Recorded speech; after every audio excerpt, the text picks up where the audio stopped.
특검이 내일 오전 이재용 삼성전자 부회장을 재소환한다고 밝혔습니다. 특검이 3주가량 보강조사에서 어떠한 새로운 혐의점을 알아냈는지 또 영장 재청구 여부에 관심이 집중되고 있습니다. 장성호 건국대 교수, 최창렬 용인대 교수 모시고 자세한 내용 나눠보겠습니다. 두 분 어서 오십시오. 네, 안녕하세요. 네. 장 교수님, 먼저 특검이 조금 전 오후에 브리핑을 했는데요. 이재용 부회장 재소환하겠다고 밝혔습니다. 일단 쟁점 어떤 걸로 좀 볼 수 있을까요?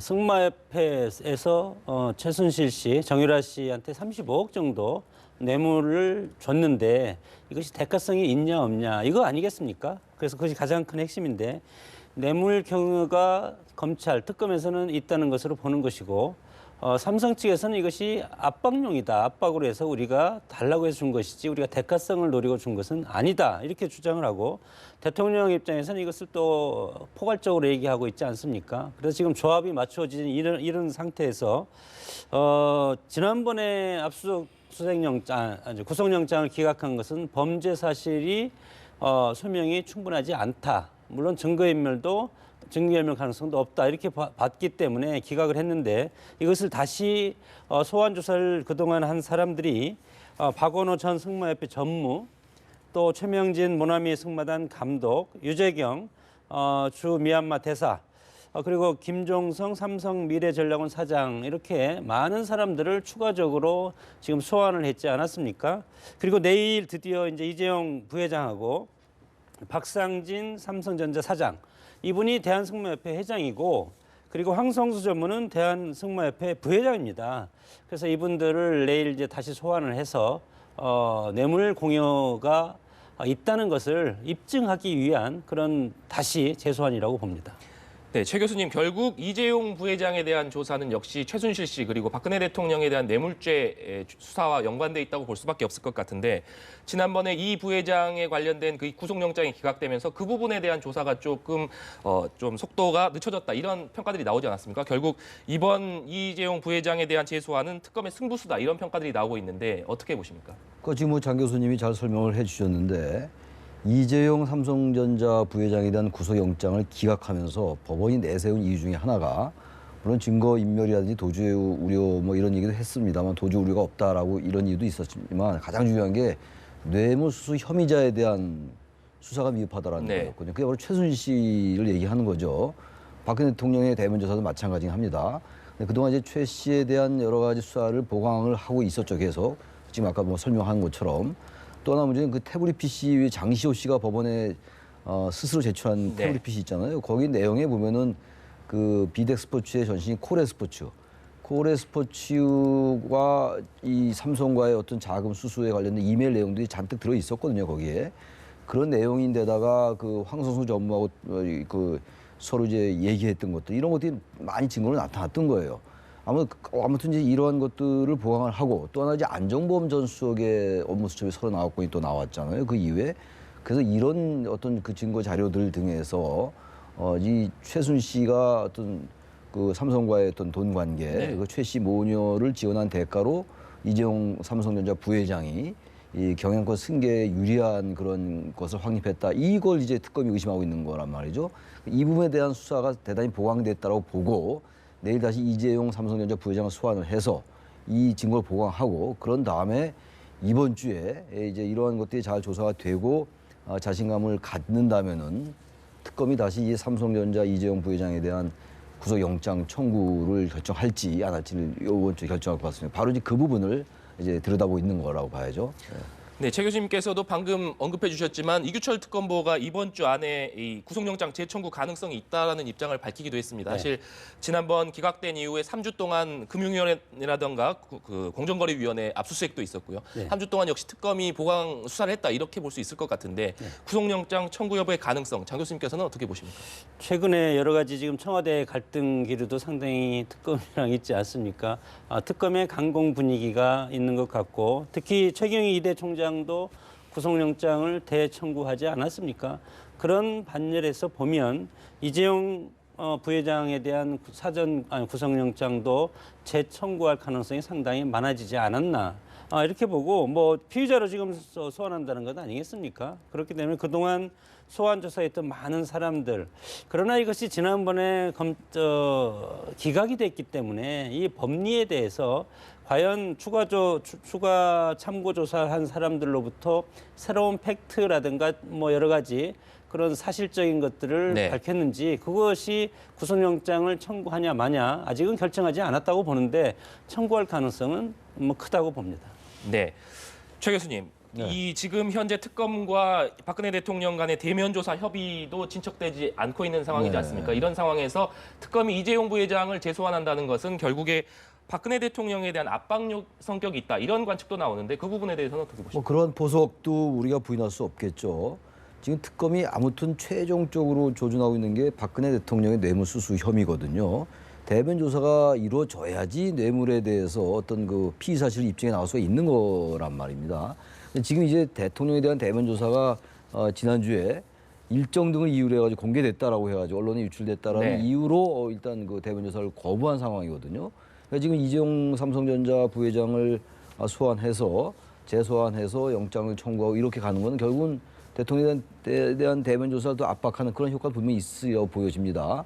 근데 이제 압수수색 영장도 지금 뭐 거부된 상태고 집행을 못한 상태고 네. 말이죠. 그렇기 때문에 이재용 회장 부회장의 그 압수수색 아니 그 뭡니까 그 구속영장 청구 네. 할지 안 할지 다시 모르겠습니다만 이 부분과 대통령에 대한 대면 조사는 같이 동전의 양면이 아니냐 이렇게 생각이 됩니다. 네. 네, 이쯤에서 특검에 대한 얘기는 마무리하고 정치권 소식으로 한번 넘어가 보도록 하겠습니다. 휴일인 오늘 문재인 전 대표 그리고 안희정 지사 야권 심장부인 호남에서 이 격돌을 했습니다. 호남 같은 경우에는 민주당 이 순회 경선의 첫 경선지이기 때문에 민주당 대권 주자들로서는 중요성이 더 크다, 이렇게 볼 수 있을 것 같은데 이 호남 표심이 야권 지지자들에게 미치는 영향 아무래도 크다고 볼 수 있겠죠, 장 교수님? 뭐 대권 본선에서 크다고 봅니다. 지금은 민주당의 당내 경선 아니겠습니까?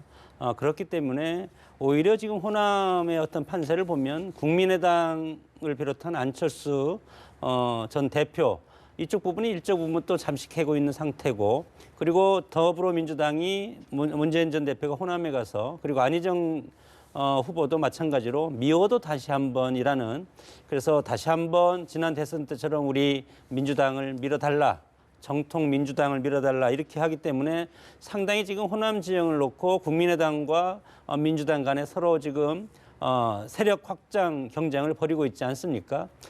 그리고 지난 노무현 대통령 때 그때 당시에 경선 때는 한화갑 후보가 제주도에서 1위를 했고 네. 두 번째 경선 광주에서 노무현 대통령이 1위를 하지 않았습니까? 여기에서 노풍이 불기 시작했는데, 그런 차원에서는 호남이 역시 역대 김대중 대통령을 비롯한 야권의 유력 지도자들의 어떤 정통성이 있는 지역이고, 그렇기 때문에 상당히 중요한 그런 어떤 바로미터가 되리라고 봅니다. 그러나 지금의 어떤 정치 어떤 현상을 보면 국민의당과 민주당이 호남을 일정 부분 서로의 어떤 그 지분을 지금 장악하고 있는 이 형국에서 호남보다도 오히려 저는 중앙 수도권의 어떤 판세가 훨씬 더 중요하다 이렇게 보는데, 그러나 이제 그런 것들이 있습니다. 문재인 전 대표가 정말 대권을 잡으려면 호남에서 국민의당과 통합을 성사시키지 않으면 상당히 어려움에 직면할 가능성이 있고, 그리고 안철수 대표도 마찬가지입니다. 나중에 안철수 대표가 대선에 나왔을 때 본선에서 문재인 대표보다 지지율이 떨어졌을 때는 야권 분열의 책임을 누가 질 것인가, 그래서 사퇴 압력을 받을 가능성이 상당히 크다. 이런 차원에서 호남의 어떤 표심은 상당히 중요하다고 봅니다. 네. 특히 지난주 같은 경우에 대권 주자 중에서는 안희정 지사의 지지율이 상승세를 타면서 주목을 받고 있습니다. 안 지사 이 지지율 상승세를 타고 있는 가운데 오늘 같은 경우에는 5.18 민주묘지를 참배하기도 했거든요. 역시 호남 민심 좀 끌어안기 행보라고 봐야 될까요? 지금 저 화면에 그 지지도 나오고 있잖아요. 그러니까 지난주는 어떤 한 주 내내 그 안희정 지사의 저 지지율 상승이 화제였던 것 같아요. 네. 정치권 뉴스에서는. 호남 말씀하셨는데 호남에서도 안희정 지사가 상당히 상승세를 보였어요. 물론 지금 호남의 지지율만 본다면 뭐 다른 지지율도 마찬가지긴 합니다만 문재인 전 대표가 훨씬 높아요. 아직 10%포인트 높긴 한데 호남 저 여론조사 결과에 의한 겁니다. 지금 화면에 나온 결과 한국 갤럽이 조사한 거죠. 그럼에도 불구하고 문재인 전 대표는 좀 호남에서 하락을 했고 안희정 지사는 호남에서 상승을 한 결과가 한 10% 차이가 나는 거거든요. 그러니까 이런 것들은 하나의 추세로 볼 때 안희정 지사가 상당히 앞으로도 이 추가 상승 여력이 있다고 보는 거란 말이죠. 문제는 그겁니다. 민주당 내의 지지자들만 본다면 압도적으로 문재인 전 대표 높아요, 지금. 네. 아직도 안희정 지사에 비해서. 근데 어쨌든 전반적인 추세는 안희정 지사가 좀 올라가고 있는 추세란 말이죠. 아직 20%는 안 나왔습니다만 이 지지율이 20%를 넘게 된다면 뭐 돌풍의 가능성이 충분히 있죠. 아까 지금 방금 전 질문이 호남에서 서로 이제 뭐 주도권을 장악하려 한다고 당연한 거겠죠. 지금 경선 순회가 일단 호남에서 출발하게 된다면 호남에서 이긴다면 뭐 그 돌풍은 거의 기정사실할 가능성이 높아요. 근데 특히 이제 50대에서 지금 안희정 지사가 지금 지지율이 높거든요. 이 문재인 전 대표보다도. 네. 아까 저 갤럽 조사에 의하면. 그래서 호남에서도 상세가 좀 두드러지고 이렇다면은 만만치 않긴 한데 민주당 내의 지지자들은 역시 아직은 문재인 전 대표 훨씬 높기 때문에 당내 경선에서 뭐 이른바 중도 보수층이 지금 많이 지지를 해서 지금 안희정 지사의 지지율이 상승하고 있는 건데 민주당 내 경선이기 때문에 중도 보수층이 국민 경선제라 하더라도 국민 선거인단에 등록해서 중도 보수층이 그렇게 적극적으로 네. 투표를 할 것인가는 별개의 문제거든요. 다시 말하면 아직은 안희정 지사의 그 지지도는 지지하는 그 유권자들은 문재인 전 대표에 비해서 충성도는 약간 떨어지는 것 같아요. 그런 점에서 볼 때 아직은 저런 돌풍의 기미는 보인다 하더라도 문재인 전 대표를 당내 경선에서 능가할지는 좀 더 지켜봐야 될 것 같습니다. 네. 그런데 지금 안 지사의 지지율이 워낙 상승세를 타고 있기 때문에 물론 이 문재인 대표의 대세론이 여전히 견고한 상황이긴 합니다만 안 지사의 지지율이 20%를 넘어선다. 그렇다면 25%까지 갈 경우에는 문재인 대세론이 흔들릴 수도 있다. 이런 관측도 나오는데 어떻게 보십니까? 시속 게임이라고 할 수 있죠. 같은 지금 민주당의 어떤 지지 계층 아니겠습니까? 물론 중간에 한 20% 정도 중도층이 있지만 이런 현상을 봤을 때는 문재인 전 대표의 확장성이 약하다는 것을 반증한다고 봅니다. 안희정 후보가 뛰어오른다 하더라도 대세론이라면 지켜져야 되는데 대세론이 지금 꺾이고 있지 않습니까? 물론 이것이 나중에 후보자로 결정이 되면 다시 일정 부분 흡수해서 본 궤도로 가지만 본 궤도로 가는 것이 35%라고 봅니다. 이것이 대통령이 되려면 40%, 45%까지는 가야만이 대권에 안정적으로 도달할 수 있지 않겠습니까? 그리고 이렇게 문재인 전 대표의 지지율이 하락하는 것은 안희정 후보가 문재인 대표의 약점을 잘 파고들고 있다. 이런 겁니다. 특히 안보와 관련된 사드 관련 배치, 사드 문제에 관해서 안희정 후보의 어떤 그런 관련 발언, 이것이 이제 중도 보수층이 안희정 후보를 지지할 수 있는 것 같고, 그리고 60세 이상 어른들이 영웅이라고 얘기하지 않았습니까? 네. 이런 것들, 또 지역적으로 호남에서 문재인 전 대표에 대한 비토가 상당히 강한 그런 의미, 이것을 안희정 후보가 상쇄하고 있다. 그러나 물론 이런 안희정 후보와 문재인 전 대표가 같은 한 편이 돼서 나중에 그대로 간다면 이 지지율이 합해질 수가 있겠지만 둘 중에 한 명은 떨어지는 것 아니겠습니까? 그러면 약점은 약점대로 그대로 안고 갈 수밖에 없다는 그렇기 때문에 지금 뭐 최근에 전인범 전 특전사령관이라든가 그리고 송영길 총괄본부장과 정책 엇박자 이런 것들로부터 지지율이 휘청거린다는 것은 문재인 대세론이 완벽한 대세론은 아니다. 그래서 문재인 전 대표도 대권에 정말 뜻이 있다면, 뜻이 있겠죠. 뜻이 있고 이것이 정말 대통령이 완벽하게 된다고 생각을 한다면 대세론을 안주하지 말고 지키는 수성 전략보다도 공세적인 도전하는 입장에서의 공세적인 전략이 훨씬 더 유리하다고 봅니다. 네. 안희정 지사하고 문재인 전 대표의 당내 경선이 1차적으로 가장 네. 관심 아니겠어요? 아까 이제 지지율 말씀하셨잖아요. 질문에서 25%가 되면은 어떤 현상이 발생하느냐? 현재는 당내 경선이기 때문에 역시 민주당 내 지지자들이 누굴 더 지지하냐가 가장 관건이긴 합니다만 만약에 지금 이러한 추세로 쭉 가서 네. 25%까지 간다. 안희정 지사가 그렇게 되면 이 바깥의 표심이 당내 경선에 참여하는 유권자들을 자극할 수 있을 것 같아요. 지금 20% 정도 가지고는 민주당 내 지지자들의 어떤 표심이 바뀌지 않을 것 같은데 25%까지 간다면은 이 기류 자체가 당내 표심을 자극할 수가 있는 거죠. 그렇다면 그야말로 2002년도에 노풍이 되지 말라는 법도 없어요. 그래서 역시 관건은 안희정 지사가 25%까지 가느냐 안 가느냐. 가게 된다면 당내 표심을 자극하기 때문에 문재인 전 대표를 지지했던 표들이 안희정 지사한테 갈 수 있다는 거예요. 당내 어떤 그 대의원들이라든지 당내 당원들의 표심을 바꿀 수 있는 것이고 그게 하나 변수가 될 것 같고요. 그렇다 하더라도 만약에 결선 투표를 갔을 때 그게 하나가 있고 결선 투표 갔을 때 이제 뭐 이재명 시장이 3위를 하고 문재인 전 대표가 과반이 안 되는 1위를 하고 안희정 지사가 2위를 했을 때를 전제로 우리가 이런 말씀 나누는 거잖아요.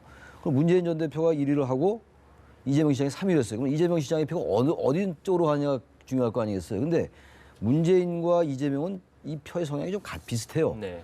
물론 요새 문재인 전 대표가 이 중도로 이제 공략하겠다는 전술이 많이 보이긴 합니다. 표의 확장성 문제 때문에. 이재명 시장은 대단히 선명하잖아요. 네. 야당에서 정체성을 가장 강하게 갖고 있는 지금 이 인물이란 말이죠. 그렇다면 이재명 시장의 표가 안희정보다는 문재인한테 갈 확률이 더 높을 것 같아요. 왜냐하면 지금 안희정 지사가 지지율이 높은 것은 중도 보수로의 표심 공략 때문에 나타나고 있는 현상이기 때문에 당내 경선에서 이재명 시장이 3위를 했을 때 이재명의 표는 문재인으로 갈 확률이 높다. 이런 두 가지 변수가 어떻게 아우러지냐에 따라서 이 안희정 지사의 이 돌풍이 과거 2000년도에 높음으로 연결될지 아니면 그야말로 당내 경선에 돌풍만 일으키다 그냥 말지가 결정되지 않겠느냐 이렇게 생각이 됩니다. 네. 우리 뭐 최 교수님 말씀 뭐 전적으로 공감하고요. 이재명 시장의 전략은 선명성 전략입니다. 순수한 집도교의 야권의 정통적인 선명성 전쟁해서 안희정 후보와 경쟁해서 2등으로 올라가겠다는 전략이고 결선 투표에 가겠다는 거죠. 그러나 이것이 안희정 후보의 대연정 전략에 막혀서 지금 주춤하고 하락에 돌아섰다고 봅니다. 여기에서는 그러나 안희정 후보의 대연정이라는 이것은 사실은 야권의 어떤 선명성보다는 중도 외연 확정이라는 문재인 전 대표가 하지 못하는 지역을 공략하다 보니까 이렇게 돼서 저는 결선에는 안희정 지사가 올라갈 가능성이 많은데 과연 그러면 결선에 가면은 선명성 경쟁이 상당히 치열하게 맞붙지 않겠습니까? 여기에서 안희정 지사가 휘청거릴 가능성이 상당히 크다. 그리고 민주당의 어떤 경선들을 보면 선거가 그렇지 않습니까? 조직과 이슈인데 이슈는 안희정 지사가 상당히 앞서간다고 보는데 결국은 이제 조직 가지고 선거를 치른다고 봅니다. 물론 민주당 경선이 지금 경선들이 일반 국민선거인단이 등록을 해서 나중에 무제한으로 투표할 수가 있지 않겠습니까? 그러나 우리가 유권자들이 대통령 선거가 있다고 해도 잘 가서 찍지를 않는데 본인이 선거인단에 등록을 해서 또 투표장에 또 가고 이런 번거로운 절차를 일반 국민들이 과연 하겠는가. 이런 것을 하지 않으면 조직이 앞선 문재인 전 대표가 상당히 우세하지 않을까 그렇게 전망을 합니다. 조직하고 이제 아까 말씀드린 그 표의 충성도 그런 면에서 당내 경선이기 때문에 문재인 전 대표 유리하다라는 얘기죠. 네. 뭐 아직 그 당내 경선이 많이 남아 있기 때문에 누가 결선 투표에 올라갈지는 뭐 아직 쉽사리 예측하기는 예단하기는 어려운 상황인 것 같습니다. 이 안철수 전 대표 얘기를 좀 해보고 싶은데요. 국민의당 안철수 전 대표 같은 경우에는 안희정 지사가 이 상승세를 타고 있는 것과는 달리 좀 답보 상태를 보이고 있다 이렇게 볼 수 있을 것 같은데 그 배경을 장 교수님 어디서 좀 찾을 수 있을까요? 그러니까 문재인 전 대표와 지금 안희정 지사가 호남에 가서 미워도 다시 한번 지난 대선 때처럼 다시 한번 밀어달라. 이렇게 지금 읍소 전략을 하고 있지 않습니까? 이것은 지금 야당이 그 전당대회에서 대선 후보를 결정하기 위한 지금 전대 과정에 있기 때문에 안철수 전 대표가 지금의 호남에서 어떤 지분은 있지만 아직은 존재감을 드러날 시기는 아니다. 안철수 대표는 마지막에 문재인 전 대표랑 둘이 붙겠다는 거 아닙니까? 네. 그런 상황에서 안철수 전 대표는 시간이 약이라고 봅니다. 기다리면 그러나 이제 아까도 제가 말씀드렸다면 기다리다 보면 결국은 야권 통합 얘기가 나올 것이고 그러면 여론적 지표가 약한 사람이 물러나라. 이렇게 하지 않으면 야권 분열의 책임, 정권 교체에 걸림돌이 되는 세력은 여론적 지표에서 더 처지는 세력이 아니겠습니까?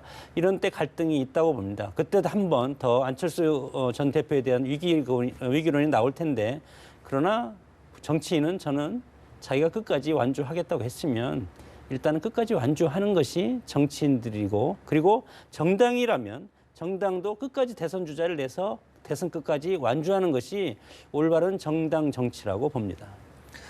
네, 유승민 의원 같은 경우에는 바른정당 유승민 의원 같은 경우에는 지난주에 좀 주목할 만했던 발언이 내가 얘기하는 보수 단일화가 사실상 빅텐트에 가깝다 이런 발언을 했습니다. 사실 지지율이 지금 낮은 상태에 머물고 있기 때문에 여러 방면으로 좀 활로를 뚫어보려고 노력하는 것 같은데 이 유승민 의원이 지지율이 좀 반응하지 못하는 배경은 좀 어디에 있다고 볼 수 있을까요? 유승민 의원이 대구에서 4선을 했으니까 이 보수 진영의 적통으로 볼 수가 있을 것 같은데 지금 보수 진영은 보수 유권자들은 유승민보다는 황교안에 주목하는 것 같아요. 네. 황교안 총리는 뭐 선출직에 나간 경험도 없고 국회 선거에 출마하지도 않았었는데 일단 이른바 지역적으로 볼 때 TK 대구 경북 지역에서는 유승민 의원보다는 거기가 지역구인 유승민 의원은 경제나 복지 이런 쪽에서 상당히 좌클릭적인 어떤 자신의 정책 구상을 많이 밝혔던 상황이고 또 지난 2015년도에 원내대표라는 과정 속에서 박근혜 대통령과 상당히 갈등을 빚었단 말이죠. 바로 그렇기 때문에 유승민 의원이 대선주자가 됐는데 대구 경북 지역은 바로 그러한 것 때문에 또 역시 보수 적통의 적자로 생각하지 않는 것 같아요. 그러다 보니까 황교안 대표에게, 황교안 총리에게 지지가 가고 그 결과 반사 이익이 아닌 반사 손해를 보고 있는 거죠, 유승민 의원은. 그래서 유승민 의원에게는 지지가 잘 안 올라가는 것 같아요. 일단 집토끼가 뭔가 지지를 한 다음에 이게 외연으로 확장이 돼야 되는데 집토끼가 안 모이는 거예요, 유승민 의원한테. 바로 그것이 이제 유승민 의원이 처한 아주 힘들고 곤혹스러운 상황이 아닌가 이렇게 보여집니다. 네. 그 바른정당이 탄생한 것은 그 취지는 저는 충분히 공감을 합니다. 그럴 수도 있다고 봅니다. 그러나 제가 이해하는 그런 바른정당의 탄생 이것보다도 일반 대다수 국민들이 느끼는 바른정당은 결국은 박근혜 대통령을 만든 새누리당과 같은 정당이라는 인식이 지금 바른정당의 지지율이 상승하지 못하는 원인이 있을 것이고 전 국민적인 차원에서 그리고 태극기를 든 태극기 집회에 나오시는 정말 뭘 어떻게 보면 적극적인 당원들은 박근혜 대통령을 버리고 나간 당 이미지가 상당히 강하지 않겠습니까? 이런 차원에서 대구에서도 지금 황교안 총리가 상당히 앞서가고 있는 이런 형국이고 특히 중요한 것은 과거의 삼김처럼 당을 이끌어갈 수 있는 거대한 지도자가 지금 존재하지 않고 어떻게 보면 국민들 같은 급조된 정당이고 새로운 뭐 고만고만한 이렇게 후보들이 지금 보수전에 다 그렇지만 그런 상황이 있기 때문에 바른정당이 지금 뜨지 않고 있고 결국은 보수는 뭐 당은 합치어서 안 될지라도 보수 후보 단일화는 마지막에 해야 되는 것이 저는 옳다고 봅니다. 유승민 의원의 활로는요 역시 연대에서 찾을 수밖에 없을 것 같아요. 지금 특별하게 어떤 변수가 발생하지 않는 한 유승민 의원이 보수 쪽에서 지지율이 확 올라갈 것 같지 않아요. 네. 본인은 지금 아까도 잠깐 화면 보니까 그 탄핵 결정 이후에 뭐 대박을 터뜨릴 거다 이런 말을 했는데 지금 바른정당도 이 국민의당과의 연대 문제에 대해서 여러 가지 논의를 하고 있는 상황이고 물론 이제 안철수 전 대표는 이 바른정당과는 연대가 없다는 입장이긴 합니다. 근데 일단 중요한 거는 뭐 빅텐트란 말은 별로 이제 의미가 없는 얘기라고 보고 손학규 국민주권개혁회의 의장과 이 지금 안철수 국민의당 대표와의 경선, 그것이 경선이 됐든 어떤 형태의 경쟁이 됐건 거기서 일단 어느 한 사람으로 단일화를 하고 그런 다음에 아무래도 지지율이 좀 낮으니까 문재인 전 대표가 워낙 지지율이 높잖아요. 현재까지는. 그렇다면 이 바른정당의 유승민 의원과의 연대를 그것이 손학규가 대상이 될 수도 있고 안철수가 대상이 될 수도 있겠죠. 아직 뭐 두 사람의 경쟁을 우리가 예단하기가 어려우니까. 그렇다면 이렇게 해서 여기서 스몰 텐트를 구성한다면은 이른바 제3지대까지는 아니더라도 중도 보수, 중도 진보가 어떤 연대를 했다라는 그런 명분이 되는 거거든요. 그렇다면 이쪽엔 진보, 문재인 전 대표는 진보고 이쪽에 유승민, 뭐 안철수, 손학규 이쪽은 중도고. 그렇다면 이 진보 대 중도의 선거 구도는 갈 수 있을 것 같긴 해요. 근데 물론 여기까지 가려면 상당히 많은 난관들도 있고 변수들이 많이 있겠죠. 이번 대선의 중요한 특징 중에 하나는 기존처럼 보수 대 진보의 이 이분법적인 이런 대립 구도라기보다는 중도 대 전 진보의 구도라고 봐요. 안희정 지사도 원래는 상당히 진보적인 인사였는데 중도 보수를 표심을 공략하면서 지지율이 올라갔잖아요. 이번에 대선의 화두는 중도예요, 중도. 그래서 이 지금 유승민, 안철수, 손학규 또 거기 뭐 정의화 전 의장, 김정인 전 대표 등이 뭐 김정인 전 대표는 글쎄 탈당할지 안 할지 잘 모르겠습니다만 이런 쪽이 뭔가 연대 세력을 형성한다면 중도 대 진보의 선거 구도를 한번 치러볼 만하다. 그래서 유승민 의원은 아마 그쪽에 승부를 둬야 되지 않을까. 그렇지 않고 무조건 새누리당과의 보수 후보 단일화 이건 별로 저는 유권자들이 그렇게 어필하지 않을 것 같아요. 지금 최 교수님께서 김종인 전 대표 얘기를 해주셨는데 김종인 전 대표의 행보와 관련돼서도 정치권의 관심이 굉장히 높은 상황입니다. 박지원 대표 같은 경우에는 뭐 영입 제안을 했다는 얘기들 하기도 했고요. 그다음에 지금 뭐 안희정 지사를 호평하기도 했고 이 때문에 이 방금 최 교수님 말씀해주신 대로 중도가 이번 대선에서 화두로 떠오르면서 김종인 대표가 좀 주가가 올라가는 것 같은데 김종인 대표의 앞으로 좀 선택은 좀 어떻게 전망하십니까? 뭐 제가 생각하는 중도는 이삭 줍는 지역이라고 봅니다. 빅텐트도 없어졌고 그리고 김종인 의원도 민주당을 탈당하지 못할 겁니다. 그러니까 현재의 구도대로 민주당이 대선 후보가 누가 되면 그 후보와 같이 대선에서 경제민주화 쪽으로 정책 담당을 할 가능성이 상당히 크다. 그리고 김종인 전 대표가 수시로 지금 기자들과 만나서 얘기를 했지만 그것은 여러 가지 과거에 얘기한 제3지대에서 어떤 누구 손학규 대표라든가 국민의당과 이렇게 연합해서 하는 것은 저는 시기적으로 늦었다고 봅니다. 그리고 그만큼 창조적 파괴를 할 수 있는 다이내믹한 그런 정치는 아니지 않습니까? 어떤 모험을 즐기는 그런 스타일은 아니라고 봅니다. 그래서 비례대표를 몇 번 하지 않았습니까? 아니면 지역에 나가서 저돌적으로 공격해서 지역구 의원을 했어야죠. 이런 어떤 정치적인 역정을 보면 앞으로 어떤 제3지대에서의 무엇을 도모하거나 그런 것은 하지 않고 앞으로 이 대선이 정말 이제 치러진다면 민주당을 중심으로 해서 후보가 어떻게 결정이 되지 않겠습니까? 문재인이나 안희정이나 그리고 이재명 네. 시장이나 이런 3명 중에 1명이 결정이 되면 대선 캠프에 같이 들어가서 정권 교체를 위해서 힘을 합치는 것이 뭐 가능할 것이고 제가 생각해도 그것이 가장 바람직한 선택이 아닌가 싶습니다. 네, 역시 보수 진영에서는 황교안 대통령 권한대행에 현재 뭐 가장 주목하고 있지 않습니까? 그런데 이 여권 관계자들의 얘기를 들어보면 이 황교안 권한대행이 출마할 것이냐 안 할 것이냐에 대한 관심이 굉장히 높은 상황인데 불출마한다면 뭐 여론조사에서도 이름을 빼달라고 하지 않겠느냐, 뭔가 이 마음이 있기 때문에 그러지 않는 것 아니냐 이런 얘기들도 하고 있거든요. 실제 황교안 권한대행의 앞으로의 선택은 좀 어떻게 전망하십니까? 글쎄, 참 황교안 총리 얘기가 너무 많이 나오고 있는데 저는 일단 바람직하지 않다고 봐요. 지금 대통령 권한대행이 된 이 정황이 있잖아요. 이 지금 국가적 상황이. 근데 지금 이 대선 관리도 그렇고 이 국정의 공백을 최소화하는데도 참 힘이 붙일 텐데 계속 총리가 이 출마냐 불출마냐 여기에 시달리고 있고 이건 황교안 총리가 분명히 얘기를 해야 돼요. 불출마한다 이렇게. 그냥 공언을 하면 됩니다. 근데 공언을 안 하는 이유가 대통령이 지금 탄핵이 인용될지 기각될지 모르는 거잖아요. 어쨌든 네. 인용 가능성이 높은 건 분명합니다만 기각될 가능성을 완전히 배제할 수 없는 상황이기 때문에 현직 총리로서 거기에 대해서 답변을 못하는 부분도 있는 것 같아요. 그렇지만 뭐니 해도 아무튼 지지율이 계속 오르니까 이 화법이 바뀐 거예요. 지난 12월만 해도 황 총리가 전혀 지금 출마할 생각이 전혀 없다라고 얘기를 했는데 계속 지금 그렇지 않은 발언을 하고 있단 말이죠. 지금은 때가 아니다. 그리고 이런 것들에 대해서 출마 여부에 대해서 시기가 있을 것이다 말할 시 이렇게 얘기를 하고 있기 때문에 계속 이런 얘기가 나오는 것인데 저는 황 총리가 이 지금 지지율이 높다 하더라도 이 지지율은 사실은 신기류 같은 거거든요. 물론 정치의 지지율은 중요하긴 하겠습니다만 그래서 이 지금 총리로서 만약에 또 총리를 권한대행을 그만두면 유일호 부총리가 권한대행이 되잖아요. 그럼 네. 유일호 부총리의 이름이 얼마나 길겠어요. 권한대행에 또 무슨 부총리 겸 기획재정부 장관 권한대행 이렇게 되니까 저는 황교안 총리가 여러 가지 생각을 하고 있으리라고 보고 결국은 불출마 쪽으로 가닥을 잡을 가능성이 높다고 저는 생각합니다. 네. 네, 알겠습니다. 지금까지 장성호 건국대 교수 그리고 최창렬 용인대 교수와 함께 얘기 나눠봤습니다. 두 분 오늘 말씀 감사합니다. 네.